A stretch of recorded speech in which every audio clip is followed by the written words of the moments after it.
Games हमारी life का एक बहुत ही इम्पॉर्टेंट पार्ट है। कहते हैं कि अगर आपका शरीर तंदुरुस्त हो तो आप लाइफ में आगे बढ़ सकते हैं, और वहीं शरीर तंदुरुस्त होने के लिए ज़रूरी है कि आप एक्टिव रहें, और एक्टिव रहने के लिए गेम्स बहुत इम्पॉर्टेंट रोल प्ले करते हैं। हम हर हफ्ते आपको एक नई गेम के बारे में बताते हैं और आपको दिखाते हैं कि किस तरह से उस गेम को खेला जाता है। तो आज हम आपको लेके आए हैं एमए स्टेडियम, और यहाँ पर हम आपको दिखाने वाले हैं फेंसिंग गेम कैसे खेली जाती है, किस तरह से सिखाई जाती है, और कितने बच्चे इस समय फेंसिंग की प्रैक्टिस कर रहे हैं। तो ज़्यादा समय ना गवाते हुए चलते हैं सीधे फेंसिंग रिंग में और आपको दिखाते हैं कि किस तरह से स्पोर्ट को खेला जाता है।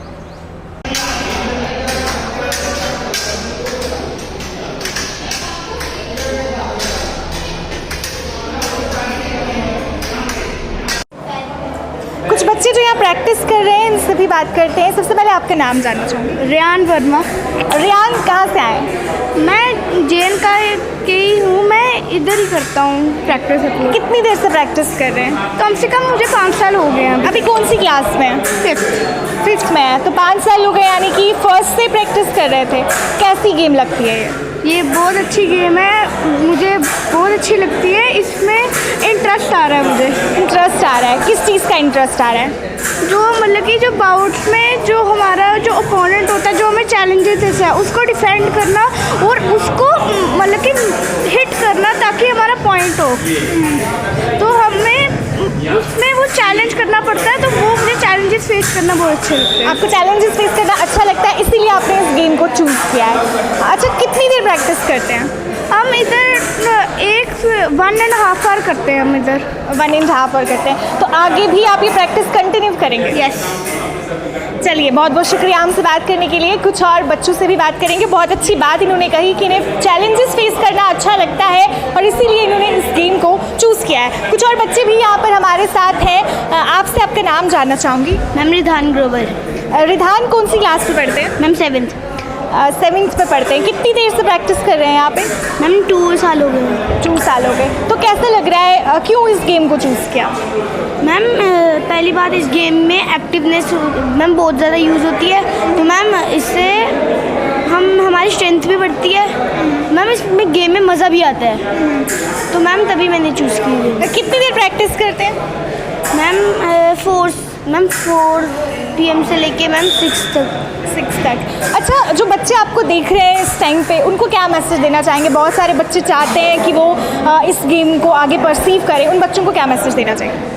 मैम मैं बस यही मैसेज दूंगा कि आप खेलिए, अब धीरे धीरे करके इंटरनेशनल तक जाएं, इंटरनेशनल तक हमारे इंडिया का भी नाम रोशन करें, फेंसिंग गेम को आगे बढ़ाएं। हम जैसे अभी मैम सबसे ज़्यादा क्रिकेट खेली जाती है ना, मैम तब फेंसिंग खेली जाए। अच्छा, आप ये चाहते हैं कि ज़्यादा फेंसिंग खेली जाए।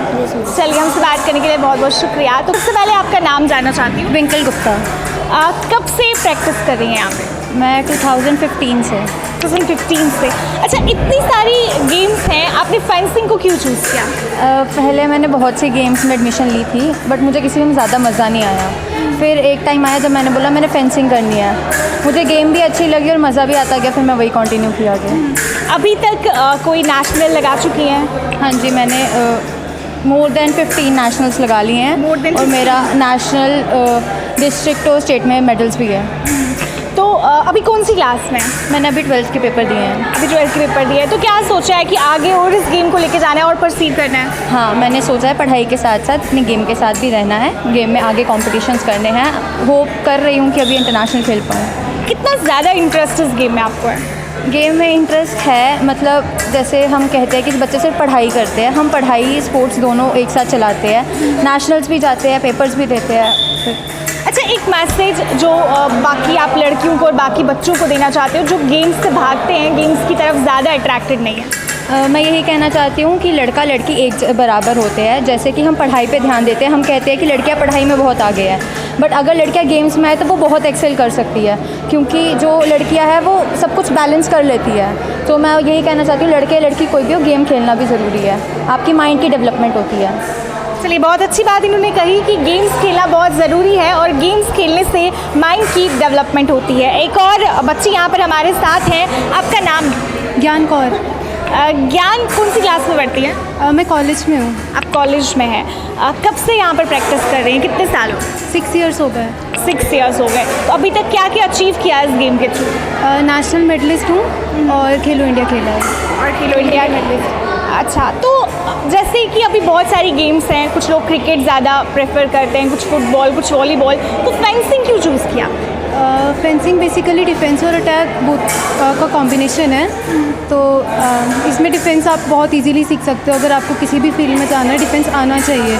गर्ल्स को वैसे भी डिफेंस आना चाहिए अपनी लाइफ में, तो वो सब सीखने के लिए यहाँ आई थी। अच्छा, बीइंग अ गर्ल कहाँ ज़रूरत पड़ी आपको ये जो डिफेंस यहाँ पे सीखा है उसका इस्तेमाल करने की?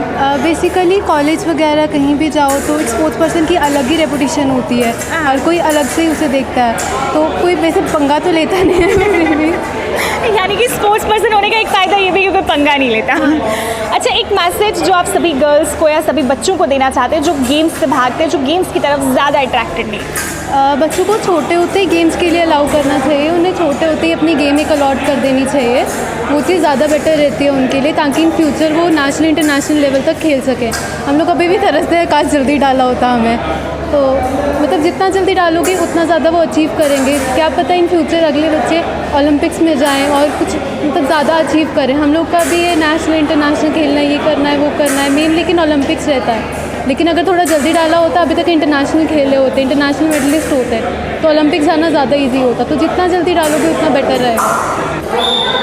फेंसिंग कोच इस समय हमारे साथ है, इनसे बात करते हैं और इस गेम के बारे में जानते हैं कि किस तरह की गेम है। सबसे पहले सर आपका स्वागत है स्टेट टाइम्स में।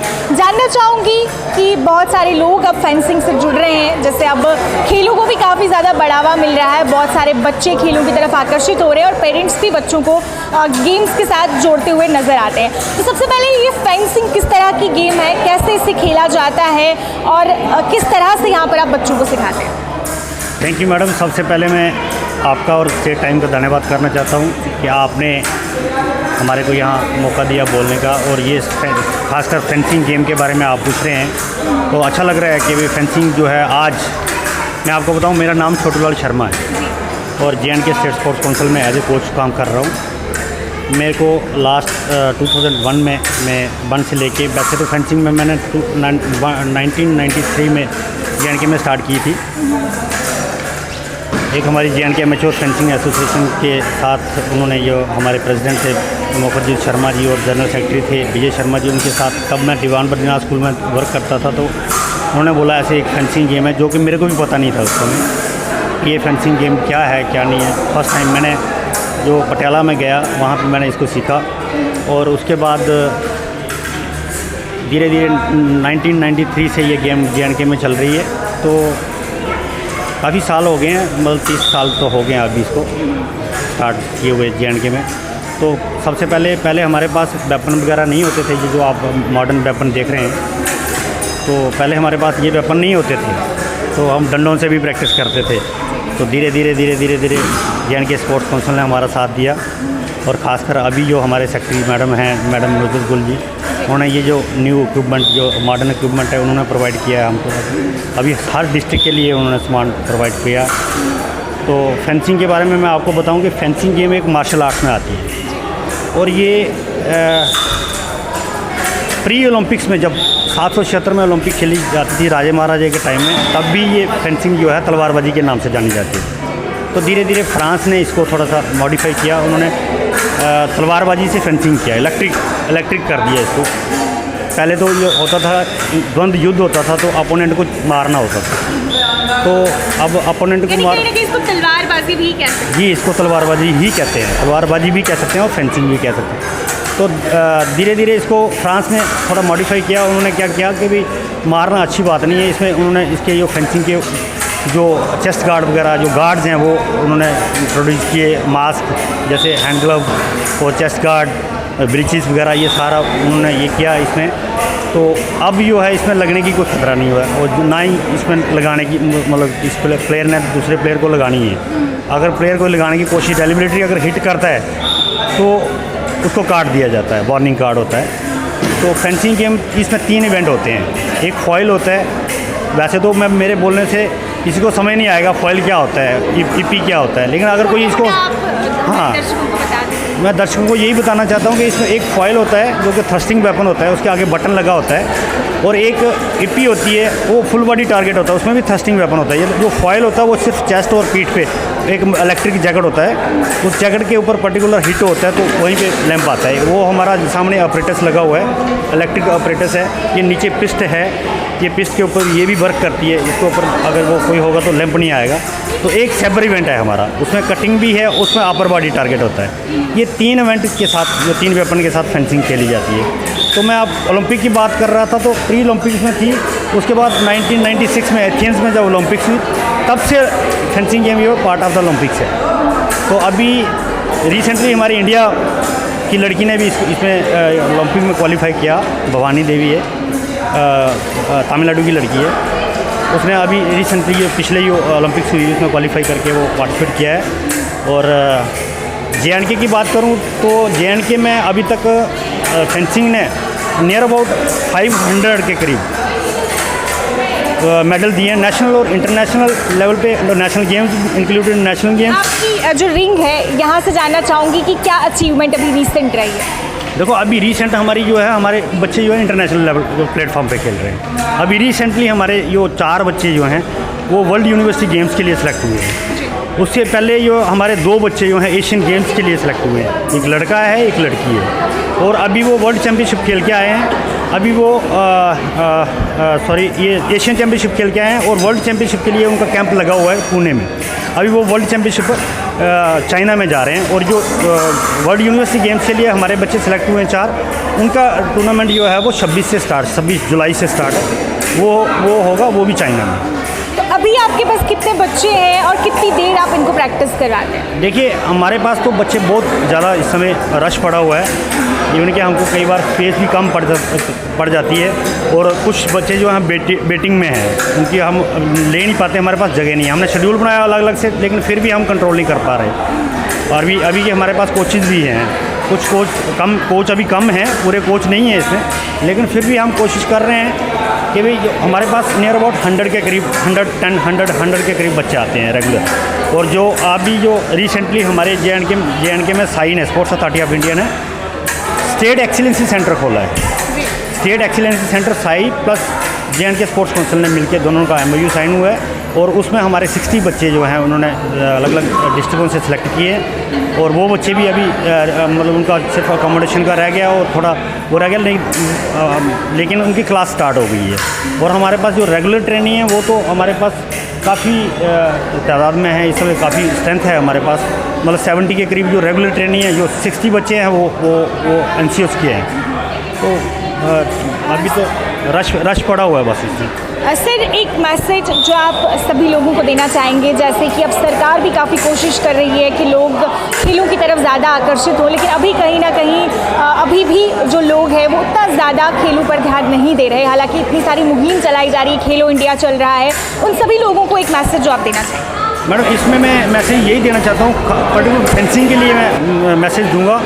ये फेंसिंग एक ऐसी गेम है, ये बिना कोच के नहीं चलेगी। जैसे वॉलीबॉल है, कोई अगर मेंटर भी लगा दो, आप किसी को ऐसे लगा दो तो वो बॉल को देगा और खिलाएगा, लेकिन फेंसिंग गेम जो है इसमें पर्टिकुलर कोच चाहिए। तो मैं डिस्ट्रिक्टों की बात करूँ तो हमारे दूसरे डिस्ट्रिक्टों में कोचेज़ नहीं है फेंसिंग के, और ना ही उनकी अपॉइंटमेंट हो रही है, ना मतलब पता नहीं, अब मेरे को मैं नहीं जानता कि क्यों नहीं हो रही है। फेंसिंग गेम जो बिना कोच के नहीं चल सकती। अगर हमारे पास 20 डिस्ट्रिक्ट है ना, तो एटलीस्ट हमारे पास 10 कोच चाहिए डिस्ट्रिक्टों में। तो एक मतलब बारी वो एक डिस्ट्रिक्ट को पकड़े, 1 महीने के लिए एक डिस्ट्रिक्ट में, दूसरे महीने के लिए दूसरे डिस्ट्रिक्ट में। तो उसके बाद मैं लोगों को यही कहूँगा कि फेंसिंग गेम एक ऐसी गेम है, मेडल विनिंग गेम है, और SRO में है, स्पोर्ट्स पॉलिसी में है। हमारे अभी तक 40 के करीब जो बच्चे हैं वो गवर्नमेंट जॉब में हैं और अच्छी जॉब में हैं। अभी जो हमारे 14 बच्चे जो हैं इस बार इस साल जो अभी फाइल लगाई है बच्चों ने, 14 बच्चों को, उसमें 5 बच्चे हमारे गस्टर लग रहे हैं, जिन्होंने वर्ल्ड यूनिवर्सिटी गेम्स खेली हैं, उनको गस्टर पोस्ट पे लगा रहे हैं। चलिए, हमसे बात करने के लिए बहुत बहुत शुक्रिया। तो ये थे हमारे साथ यहाँ पर कुछ फेंसर्स जो यहाँ पर काफ़ी सालों से प्रैक्टिस कर रहे हैं। बहुत अच्छी अच्छी बातें इन्होंने हमें कही और बहुत अच्छा मैसेज भी समाज को दिया, और ये कहा कि गेम्स बहुत इंपॉर्टेंट है और सबको गेम्स खेलनी चाहिए। और वहीं लास्ट पे जिस बच्ची से हमने बात की उसने भी बहुत अच्छा मैसेज दिया, और ये कहा कि छोटी एज से ही बच्चों को गेम्स में डालना चाहिए ताकि वो ज़्यादा डेवलप हो सके और ज़्यादा आगे बढ़ सके। तो फिलहाल के लिए इस एपिसोड में इतना ही। वीडियो जर्नलिस्ट शिल्पा ठाकुर के साथ मुझे उपमा शर्मा को दीजिए इजाज़त, और ताज़ा अपडेट्स के लिए जुड़े रहिए, देखते रहिए स्टे टाइम्स। नमस्कार।